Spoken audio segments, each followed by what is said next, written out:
V poslednom zápase jesenej časti hráči MFK Tatra Liptovský Mikuláš privítali na domácom ihrisku súpera z Hanisky. Prvý gól fanúšikovia videli v 17. minúte, keď sa Gerec uvoľnil na pravej strane ihriska a centrom našiel hlavičkujúceho Papaja. Jeho strelu brankár hostí vyrazil, no k lopte sa dostal Laco a tá skončila už v bráne. O 3 minúty neskôr bolo vyrovnané, po hrubej chybe obrany skóroval zo 16-ky Santos. Gól do šatne prišiel pred polčasovou prestávkou, keď skóroval domáci Gerec. Ten istý hráč sa presadil aj po polčasovej prestávke a tým zvýšil na 3-1. V 51. minúte si mikulášski útočníci robili s obranou, čo chceli.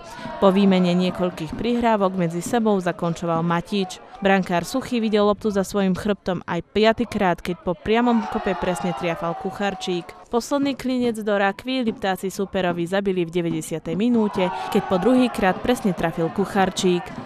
Chceli na rýchlo gól, čo sa nám v podstate aj podarilo, len škoda toho, že zase z hlúpej chyby sme dostali gól. No, potom prišla ich červená karta a myslím si, že už jasná prevaha nás a už sme to dohrali do víťazného konca. Nedával som 2 góly za zápas, aj keď teraz druhý zápas po sebe som dal 2, ale tak myslím si, že odo mňa góly sa očakávajú a je to len dobre, že som dal teraz 2 góly. Mikulášania teda zdolali súpera z Hanisky vysoko 6-1.